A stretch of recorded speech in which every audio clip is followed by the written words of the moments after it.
Finally, there's a very popular form of cardio called high-intensity interval training. Much like MISS has gotten a bad rap, HIIT has gotten a great rap. However, it's not a perfect form of cardio just because it's higher intensity. We need to discuss the pros and cons of high-intensity interval training before we decide to just prescribe it willy-nilly. The first thing to consider are the pros. It takes less time to burn a similar amount of calories doing high-intensity cardio. That's just the nature of higher-intensity exercise in general. For that reason, because it's high intensity, the contraction quality is going to be similar to that of weight training.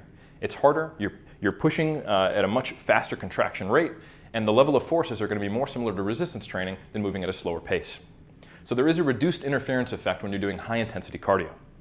Additionally, because you've created such an immediate stress to the body, and there's many calories expended right now, you have to pay off that oxygen debt. And this is what's called excess post-exercise oxygen consumption, or EPOC. Now the effect isn't very much, but it is still there. So that is one potential pro of doing high-intensity interval training, is that in the hours after training, you're going to burn a few more calories. But just to put that in perspective, we're talking about 20 to 50 or maybe 100 calories if someone did a lot of high-intensity interval training and they weighed a lot. So this isn't something to write home about, but it is an effect that you should know about. Now let's talk about the cons. Anything higher intensity is going to be higher stress. That means we need to consider that it may affect our leg training or even our upper body training if it creates a total body stress. Also, if you are actually doing sprinting, you're going to have a high impact rate and a lot of eccentric contractions. So while you won't have an interference effect at the metabolic level, you may have it just simply because if you train legs on one day and then train legs on the next day, that second leg day would be negatively affected. And doing something like sprinting or very, very difficult like stair running or something of that nature would be almost like a leg day. So you have to consider HIIT in a practical sense. One example of this is a survey of injuries in sprinters and endurance athletes that was done back in the 80s. And they found that sprinters had almost twice the injury rate of endurance athletes. Now, if you think about it, that's per unit of volume. So even if they do the same amount of total running, the volume that a sprinter is doing is always at a higher intensity.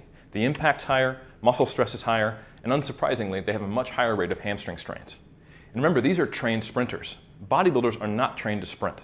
So if a bodybuilder is regularly sprinting, especially in a caloric deficit, that's a recipe for disaster. And I've seen it time and time again in my practice that bodybuilders often get hamstring strains when they include too much HIIT in this form in their cardiovascular training program. Finally, I want to address that some people will suggest that HIIT is a novel stimulus and that it does specific things that are really going to help a competitor get shredded or burn stubborn fat. While it is true that it is a strong stimulus for burning calories, it's not all that different from what we're doing. That's the whole reason why it doesn't cause interference, because it's quite similar to resistance training. Most HIIT protocols require you to go all out for 10 to 60 seconds and then rest somewhere between 30 to 120 seconds and then repeat. That's actually quite similar to what we do in resistance training, where sets typically last between 10 to 30 seconds and then you rest 1 to 3 minutes and then repeat the effort. So it's unlikely that we're going to have a novel metabolic stress from HIIT. If we did, it would probably cause interference. And since it doesn't, we know it's not going to be that different.